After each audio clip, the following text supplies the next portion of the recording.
પર્યંત સેવા કરી. બહુ સરસ એક તમને વાત કહું. શાહબુદ્દીનભાઈ રાઠોડ અહીંયા આવ્યા હતા તો અમે સેજે બેસતા હોય. મેં એક એમને પૂછ્યું કે શાહબુદ્દીનભાઈ, આ હિન્દુ સમાજમાં માતા પિતા વ્રત થાય હાલત બહુ ખરાબ છે. ઘણા વૃદ્ધાશ્રમો થાય છે. બિચારા 2-2, 3-3, 4-4 દીકરા હોય તોય તરછોડી દે અને પછી વૃદ્ધાશ્રમમાં દારૂણ સ્થિતિમાં જીવતા હોય. પણ મુસ્લિમ સમાજમાં એક પણ વૃદ્ધાશ્રમ નથી. ખબર છે તમને? એક પણ મુસ્લિમ માતા પિતા તમને ભટકતો નહીં દેખાય. ગરીબમાં ગરીબ પરિવાર હશે તો મા બાપની અંતિમ શ્વાસ સુધી સેવા કરે છે. વિચાર કરો, આ તો ગાળો જ દેવી છે. ખાલી સારું તો લ્યો. એની જે ખુદા તાલામાં વિશ્વાસ છે, બંદગીમાં શ્રદ્ધા છે, 5 નમાજ પઢવાની જે ટેક છે, કુરાન પ્રત્યે માથું તોડી નાખે એવી જે શ્રદ્ધા છે, આપણને કયા શાસ્ત્રમાં ને કઈ બાબતમાં એટલો વિશ્વાસ છે ને શ્રદ્ધા છે? 5 માનસી પૂજા નથી થતી, સવાર પૂજા નથી થતી, સાંજે આરતીમાં અવાતું નથી. અને તમે જો 1 વાગે હોય તો એ તરત ફટ બધું મૂકીને નમાજ પઢવા નીકળી જાય મુસ્લિમ બિરાદર. સારું તો શીખવું જોઈએ ને. એમણે મને સરસ વાત કરી કે અમારા ઇસ્લામ ધર્મના પાયામાં એક કથા છે. હજરત મૂસા ફર્સ્ટ ફાઉન્ડર થયા. એને એક દિવસ વિચાર આવ્યો કે જન્નતમાં મારો પાડોશી કોણ હશે, એટલે સ્વર્ગમાં મારી પડખે પાડોશમાં રહેનારો કોણ હશે, આવો વિચાર આવ્યો.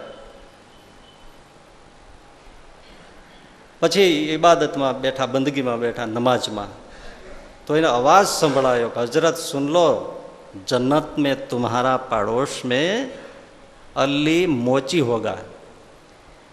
અને એ અલી મોચી એનાથી થોડે દૂર જ રહેતો હતો. એટલે આ તરત બંદગી નમાજ પૂરી કરી અને તરત જ અલી મોચીને ખોળવા નીકળ્યા. એનું ઘર મળ્યું. આ જોયું તો એક દ્રશ્ય દેખાયું.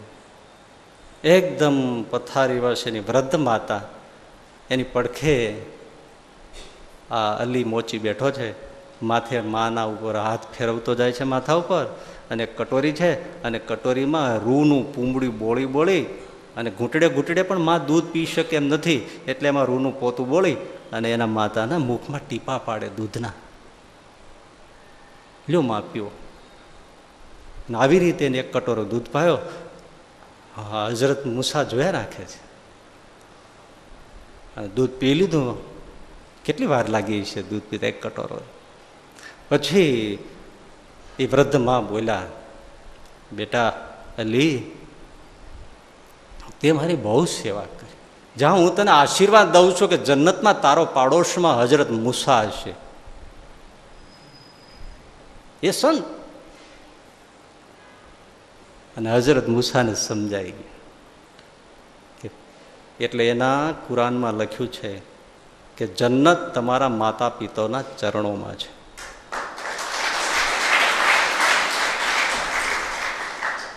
એટલે હરેક મુસ્લિમ એના માતા પિતાને પાળે પોષે છે. બોલો, એક પણ વૃદ્ધાશ્રમ ના મળે. પછી તમે છૂટા પડ્યા.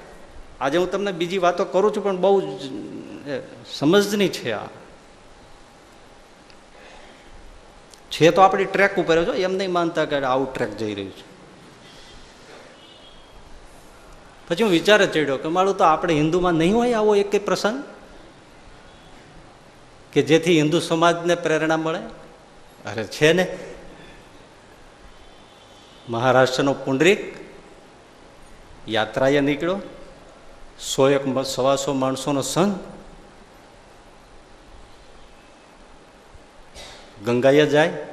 અડધે રસ્તે પહોંચ્યા છે ત્યારે હું નામ ભૂલી ગયો છું, પણ એ જે સંઘ કાઢનાર માણસ હતા એમના સ્વપ્નમાં આવી અને ભગવાને કહ્યું કે તમારી યાત્રા અમને મંજૂર નથી. અરે પ્રભુ, કેમ? તો કે તમારા સંઘમાં એક પુંડરીક નામનો માણસ છે, એને લીધે તમારી એક પણની યાત્રા હું કબૂલ નહીં રાખું, હું સ્વીકારતો નથી. પણ પ્રભુ એવું શું એનું પાપ છે? તો કે એના માતા પિતાને કોચવીને તરફડાવીને રાખે છે, એની સેવા કરતો નથી, એને ભૂખ્યા તરસ્યા મૂકી, એનો જીવ દુઃખી કરીને એની સેવા કરતો નથી, અને ગંગાજીની યાત્રાએ નીકળ્યો છે. માટે એના એકના પાપને લીધે એની તો નથી જ મંજૂર, પણ તમારી કોઈની યાત્રા હું મંજૂર નથી રાખવાનો. અરે પ્રભુ દયા કરો, તો એને કાઢી મૂકો. સવારે જાગ્યા, પેલા પુંડરીકને બોલાયો અને કહ્યું, ભાઈ આપ વિદાય થઈ જાઓ પાછા. અરે કેમ? હવે સૌને આપણી જ મેન્ટાલિટી જોવો ને, કે આપણને સૌને હોય ને ગંગાજીએ જવું છે. ઘરે મા બાપ બિચારા માથા પછાડતા હોય, દુઃખી હોય, સરખું જમવા ન આપતા હોય, ગાળે ઉઠાડતા હોય, ગાળે બેસાડતા હોય, કાં તો વૃદ્ધાશ્રમમાં હોય, ક્યાંથી ક્યાંય તરફડતા હોય, કોણ પૂછે છે? માતા પિતા એટલે સાસુ સસરાય પણ એમાં આવે. હો,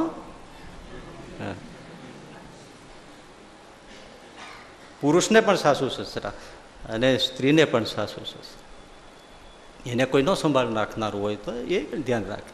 પણ આ તો પુરુષ એના સાસુ સસરાનો ગુલામ થાય અને એને પપ્પા પપ્પા કહીને વાહ વાહ ગલુડિયાની જેમ ભરતો હોય. અને ઘેરે તારો મૂળ પપ્પો ને એ પપ્પી બધા એ માર્કેટમાં જ લઈ આવ્યો છો તું? આને તો પદ્ધતિ સર માર્કેટમાં જ લાવ્યો છું.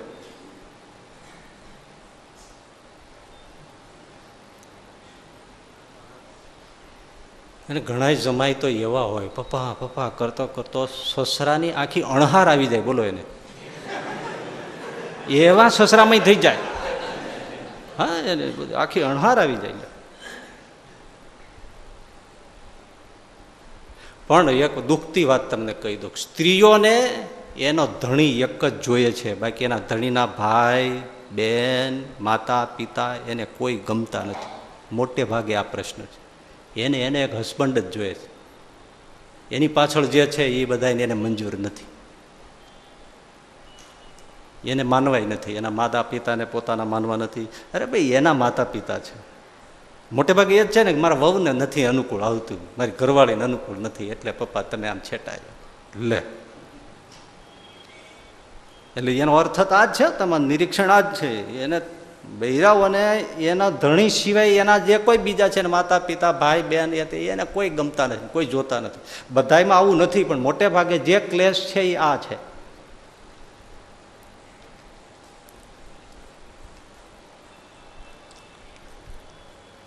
પુંડરીકને આખી કથા કહી. પુંડરીક રડી પડ્યો કે હું જાઉં છું, આપની ગંગા યાત્રા મારે બગાડવી નથી.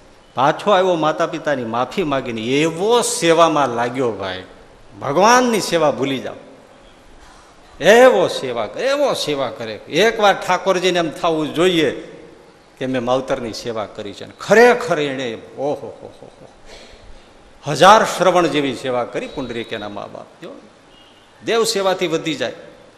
અને ખરેખર વૈકુંઠનાથ એની કસોટી લેવા આવ્યા અને ચોકમાં ઊભા રહીને કીધું, પુંડરીક.